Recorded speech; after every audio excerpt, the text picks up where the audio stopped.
স্বাগত খেলাযোগে আপনাদের সাথে আছি খালিদ জামিল। হুট করে সংবাদকর্মীদের উপর চটলেন বিসিবি পরিচালক খালেদ মাসুদ পাইলট। নিরাপত্তার শঙ্কা দেখিয়ে স্টেডিয়ামে ঢুকতে সাংবাদিকদের বিধিনিষেধ দেয় বিসিবি। ওই ইস্যুতে প্রশ্ন ওঠাতেই সঠিক ব্যাখ্যা না দিয়ে উল্টো মেজাজ হারালেন সাবেক এই অধিনায়ক। সাংবাদিকদের দূরে ঠেলে দিয়ে কি আড়াল করতে চাচ্ছে বুলবুলের বিসিবি? সাইফুল রূপকের রিপোর্ট। আপনি এমনভাবে বলছেন আপনার ভিউয়ার্স বাড়ানোর জন্য, ঠিক আছে? হ্যাঁ, থ্যাংক ইউ ভেরি মাচ। আপনি নিয়ে আসছেন, আপনি নিয়ে বাংলাদেশ ক্রিকেট বোর্ডের প্রেস মিটে উত্তপ্ত পরিস্থিতি। সাংবাদিকদের সঙ্গে তর্কে জড়ালেন বিসিবির পরিচালক গ্রাউন্ডস কমিটির চেয়ারম্যান খালেদ মাসুদ পাইলট। সাংবাদিকের এক প্রশ্নে তিনি বললেন, ভিউর জন্য আপনারা প্রশ্ন করছেন, বিসিবির একজন পরিচালক কি এইভাবে কথা বলতে পারে? কেন এমন একটা পরিস্থিতি তৈরি হলো গ্রাউন্ডস কমিটির যে প্রেস মিট সেখানে? দিন কয়েক আগে মিডিয়া রিলিজে বিসিবি জানিয়েছে এখন থেকে যখন তখন চাইলেই সাংবাদিকরা মিরপুর শেরে বাংলায় বা মিডিয়া লাউঞ্জে মিডিয়া সেন্টারে ঢুকতে পারবে না, তাদের বিধিনিষেধ আছে। অর্থাৎ বিসিবি যদি শুধু ইনভাইট করে, বিসিবি যদি ম্যাচ ডে কিংবা প্র্যাকটিস থাকে বা কোনো প্রোগ্রাম থাকে তখন ইনভাইট করলেই কেবল সাংবাদিকরা এখানে নিউজ করতে আসতে পারবে, অন্য দিনে নিউজ করতে পারবে না। এবং এর পেছনে যে রিজনটা দেখিয়েছে যে সেফটি অ্যান্ড সিকিউরিটি, অর্থাৎ সাংবাদিকরা যখন তখন ঢুকলে বিসিবির বা ক্রিকেট বোর্ডের সেফটি অ্যান্ড সিকিউরিটি নিরাপত্তার শঙ্কা থাকে, নিরাপত্তার ঘাটতি থাকে বা নিরাপত্তা নিয়ে তারা ভয় পায়। সাংবাদিকরা কিভাবে তাদের নিরাপত্তার হুমকি হলো, সাংবাদিকদের কেন ভয় পাচ্ছে বুলবুলের বিসিবি, এই নিয়ে গেল কদিনে অনেক রকম আলোচনা সমালোচনা হচ্ছে। ক্রীড়া সাংবাদিকদের সংগঠন বিএসজে তারা সভাপতি বরাবর যে প্রতিবাদ চিঠি সেটাও দিয়েছে, ডিআরইও দিয়েছে। অর্থাৎ এটা তো হতে পারে না, এত বছর ধরে সাংবাদিকরা চাইলে যখন তখনই এই মিডিয়া সেন্টারে এখানে এসে কাজ করতে পারতো, তারা মিডিয়া লাউঞ্জ ব্যবহার করতে পারতো। ক্রিকেটারদের ভালো মন্দ, বিসিবি কর্তাদের ভালো মন্দ, ক্রিকেট উন্নয়নের নানা তথ্য দর্শকদের পাঠকদের সংবাদকর্মীরাই তো আসলে তুলে ধরতো। অথচ তাদেরকেই বুলবুলের বিসিবি শত্রু বানিয়ে বা দূরে ঠেলে দিয়ে ভিন্ন একটা পরিস্থিতি ক্রিয়েট করেছে, যেটা কিনা গত কয়েকদিন আমরা দেখেছি যে সংবাদকর্মীরা রাস্তায় দাঁড়িয়ে আছে, গেট বন্ধ করে রেখেছে, কারণ বিসিবি ইনভাইট করলে ঢুকতে দিবে না। এই প্রশ্নই আসলে করা হয়েছিল যে কি কারণ, মানে কোথায় আসলে সংবাদকর্মীরা নিরাপত্তা ব্যাহত করবে বা নিরাপত্তার হুমকিটা বা সাংবাদিকদের ভয় পাওয়ার কারণটা কি বিসিবির, এটার কোনো ব্যাখ্যা ঠিকঠাক দিতে পারছে না খালেদ মাসুদ পাইলট সহ বিসিবির অন্য কর্মকর্তারা। যে কারণে আসলে প্রেস মিটে এই উত্তপ্ত পরিস্থিতি তৈরি হয়েছে। এই কমিটি আসার পরে মাঠে ক্রিকেট বা মাঠের খেলার চেয়ে তো ধুলাটাই বেশি, অর্থাৎ অফ দ্য ফিল্ডের সমালোচনা আলোচনাই তো বেশি। এই পরিচালক বেফাঁস মন্তব্য করছে, ওই পরিচালক ফিক্সিংয়ের সঙ্গে অভিযুক্ত বা যুক্ত আছে বা সন্দেহের লিস্টে আছে, পদত্যাগ করছে। এই পরিচালক ওই কমিটি থেকে সরে গেছে। জাহানারা ইস্যু ফার্স্ট ডিভিশন জোড়াতালি দিয়ে হচ্ছে, প্রিমিয়ার লিগ হবে কিনা, বিশ্বকাপে বাংলাদেশ নেই। অর্থাৎ গেল কদিনে ক্রিকেটে তো আসলে ক্রিকেটটাই নেই, চার ছক্কা নেই, আছে শুধু অফ দ্য ফিল্ডের নানা রকমের ব্যর্থতা, অসঙ্গতি, এটা ওটা। অর্থাৎ ক্রিকেট বোর্ড যে আসলে চাপে আছে, ক্রিকেট বোর্ড যে আসলে অস্থিতিশীল, এবং এই কারণে মিডিয়াকে দূরে থেকে তারা একটু চাপমুক্ত থাকার যে চেষ্টাটা করছে, ক্রিকেট উন্নয়নে কাজ করতে পারছে না, সেই কারণেই হয়তো মিডিয়াকে দূরে রাখার একটা চেষ্টা করে সমালোচিত হচ্ছে বাংলাদেশ ক্রিকেট বোর্ড। সাইফুল রূপক, ৭১। ক্রিকেটের ক্রান্তিকালে ঘুমন্ত আইসিসি কি করবে আর কি করবে না তাই যেন বুঝে উঠতে পারছে না নিয়ন্ত্রক সংস্থা। ভারতের আবদার পূরণ করতেই যে হাঁপিয়ে উঠছে কর্তারা, এবার ঘুমন্ত সংস্থাকে জাগিয়ে তুলতে ধুয়ে দিলেন পাকিস্তানের সাবেক wicket keeper batter Kamran Akmal. Asia কাপে ভারতের হাইব্রিড মডেলের গোয়ার্তুমি চ্যাম্পিয়ন্স ট্রফি নিরপেক্ষ ভেন্যুতে খেলতে চাওয়া সহ নানা সময়ের দাবি পূরণের সময় কি আইসিসি ঘুমিয়েছিল? কড়া মন্তব্য করলেন সাবেক পাক ক্রিকেটার তাজিন খন্দকারের রিপোর্ট। ক্রিকেটের সর্বোচ্চ নিয়ন্ত্রক সংস্থা আইসিসি, যাদের ঘুম ভাঙে কালে ভদ্রে এক দুবার, চোখে কালো চশমা পরে ঘুমানো আইসিসি কর্তাদের স্লিপিং সিট থেকে ওঠানোর ঐশ্বরিক ক্ষমতা আছে কার জানেন কি? সেই সুপার পাওয়ার আছে শুধু board of control for cricket in ইন্ডিয়ারই। তারা যেন কানে তুলো গুজে থাকে, কিন্তু পুরো বিশ্বের হাঁক ডাকে কি ভাঙবে এবার আইসিসির ঘুম? ক্রিকেটের অভিভাবক সংস্থার ঘুম নিয়ে মাথা ব্যথা আছে বিশ্বের অনেকেরই। সাবেক ক্রিকেটার থেকে শুরু করে সংগঠক সবার একটাই প্রশ্ন, আইসিসি এই স্লিপি মোড থেকে জেগে উঠবে কবে? অন্য বোর্ডের বেলায় যেমন তেমন, বিসিসিআই এর জন্য শেরের ওপর শোয়া সেন নিয়ন্ত্রকদের। পাকিস্তান ভারতের বিপক্ষে খেলতে চাইল না, আর শুরু মাথা ব্যথা। কিন্তু একই কাজ দিনের পর দিন করে আসছে মোড়লরা, তাতে মুখে কুলো পেটে বসে আছে আইসিসি। ভারত পাকিস্তান দ্বিপাক্ষিক সিরিজ খেলা বন্ধ আছে গুনে গুনে ১৩ বছর। এর মধ্যে শুধু ইন্টারন্যাশনাল ইভেন্টগুলোতে মুখোমুখি হয় দুদল। কিন্তু তাতেও যেন সমস্যা আর সমস্যা মেন ইন ব্লুদের। মন চাইলো এশিয়া কাপে পাকিস্তানে খেলবে না বলে বায়না ধরলো, মর্জি হলো তো দুবাইকে হোম ভেন্যু বানিয়ে নিল। আর বিসিসিআই এর সেই বায়না পূরণে আইসিসি তো একেবারে অবিডিয়েন্ট গার্ডিয়ান। ভারতের কথা রাখতে এক চুলও ছাড় দিতে নারাজ বিশ্ব ক্রিকেটের ডিসিশন মেকাররা। পাকিস্তানের সাবেক ক্রিকেটার কামরান আকমল এবার বেজায় চটেছেন। পাকিস্তান ভারতের বিপক্ষে খেলতে না চাইলেই আঁতে ঘা লাগে আইসিসির। আর বিসিসিআই যে বছরের পর বছর জুড়ে গোয়ারতুমি করেই যাচ্ছে, তখন তো আইসিসি থাকে ঘুমিয়ে। রীতিমতো প্রশ্ন ছুড়ে দিয়েছে ক্রিকেটের নিয়ন্ত্রক সংস্থাকে। গেল কয়েক বছরে ভারত এশিয়া কাপ হাইব্রিড মডেলে আয়োজন করতে বাধ্য করেছে, নিরপেক্ষ ভেন্যুতে খেলেছে। জোর যার মুল্লুক যেন তার।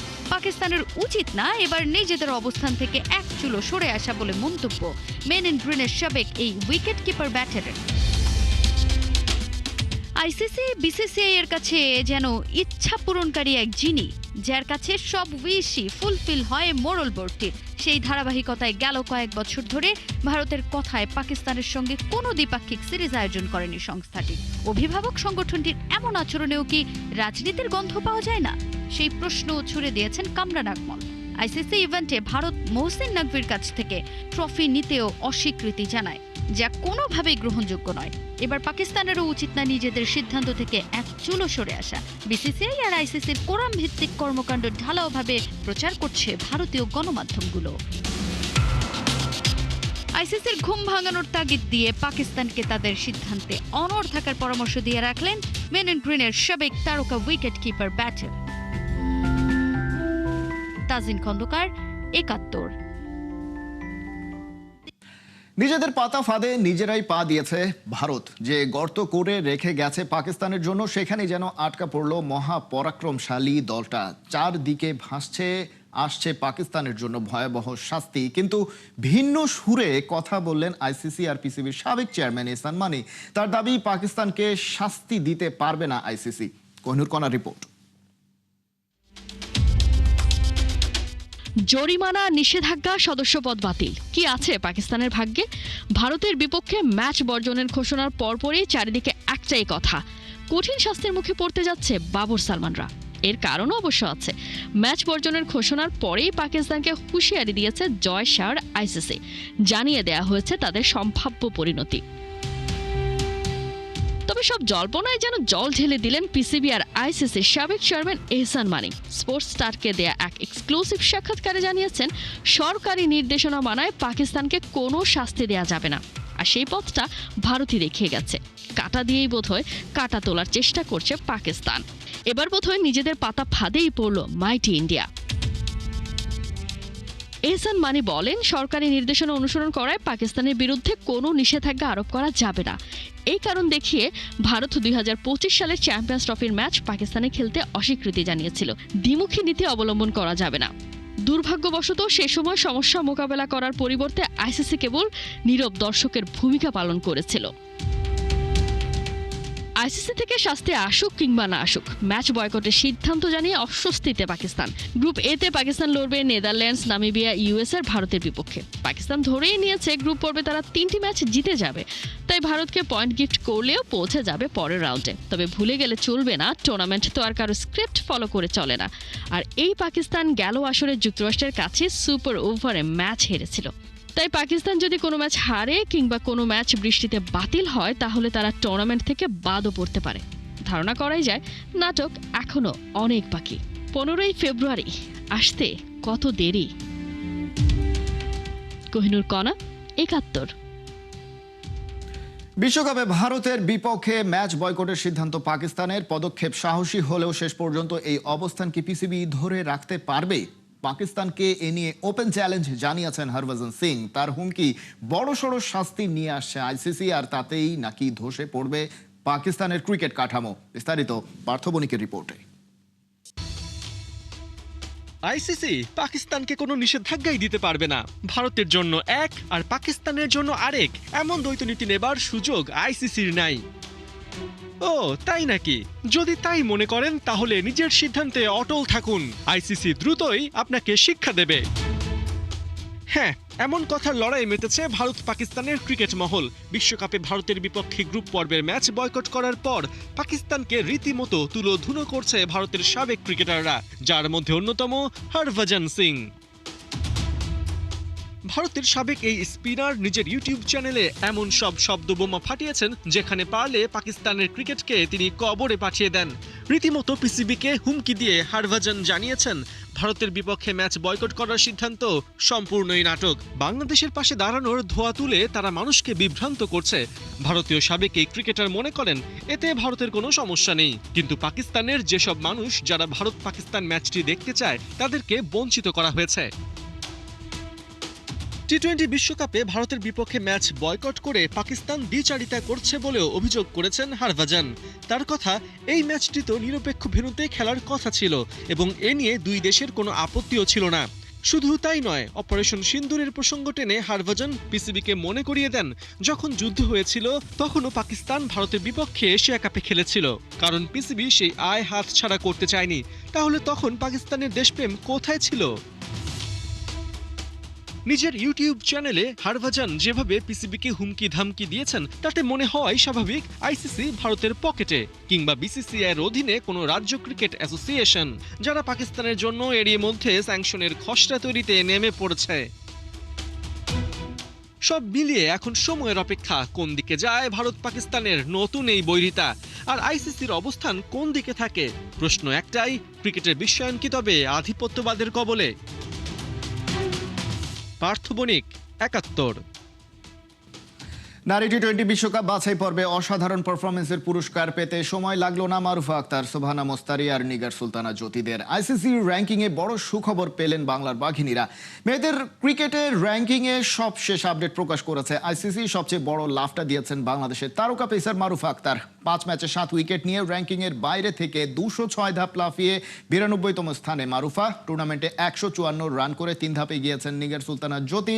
বর্তমানে তার অবস্থান 19তম। বাছাই পর্বে দ্বিতীয় সর্বোচ্চ 262 রান করা সুবহানা মুস্তারি 16 ধাপ এগিয়ে উঠে এসেছেন 34 নম্বরে, আর 5 ধাপ এগিয়ে 65 নম্বরে আছেন দিলারা আক্তার। বাছাই পর্বে 195 রান করেও বড় ধাক্কা খেয়েছেন শারমিন আক্তার সুপ্তা। 13 ধাপ পিছিয়ে 48 নম্বরে নেমে গেছেন অভিজ্ঞ ব্যাটার। তবে কি মেয়েদের সংবর্ধনা দিতে আরো একটা ছাদ খোলা বাস প্রস্তুত করতে হবে বাফুফেকে? সেই বার্তাই যেন দিয়ে রাখলেন নারী উইং এর চেয়ারম্যান মাহফুজা আক্তার কিরণ। নেপালে সাফ অনূর্ধ্ব-19 চ্যাম্পিয়নশিপে ভারতকে হারিয়ে ফাইনালের প্রহর গুনছে বাঘিনীরা।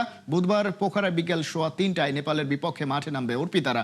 অবশ্য মঙ্গলবার দিনটা তেমন কোনো প্র্যাকটিস করেনি বাংলাদেশ। খোশ মেজাজে দিন কেটেছে বাঘিনীদের। বিশ্রামের পাশাপাশি দিনের আলোতে আইস বাথে সময় কাটিয়েছে ফুটবলাররা। দুর্দান্ত ছন্দে থাকা বাংলাদেশকে নিয়ে বেশ আশাবাদী এএফসি এবং বাফুফে নির্বাহী কমিটির সদস্য মাহফুজা আক্তার। নেপাল ম্যাচের চাইতে বাঘিনীদের চোখ এখন ফাইনালের দিকে।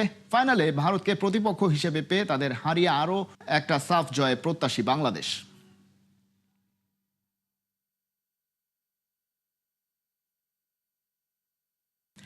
বাংলাদেশ নারী ক্রিকেট দলের সাবেক নির্বাচক ও ম্যানেজার মঞ্জুরুল ইসলামের বিরুদ্ধে সাবেক অধিনায়ক জাহানারা আলমের তোলা অনৈতিক আচরণের অভিযোগ তদন্তের জন্য গঠিত স্বাধীন তদন্ত কমিটি বাংলাদেশ ক্রিকেট বোর্ডে তদন্ত প্রতিবেদন হস্তান্তর করেছে। তদন্তের ব্যাপারে বিসিবি এখনো চুপ কেন সে বিষয়ে জানতে চেয়ে রুল জারি করেছেন হাইকোর্ট। তদন্ত কমিটির গঠন ত্রুটিপূর্ণ বলে উল্লেখ করেছেন ব্যারিস্টার নাসিরউদ্দিন আহমেদ অসীম।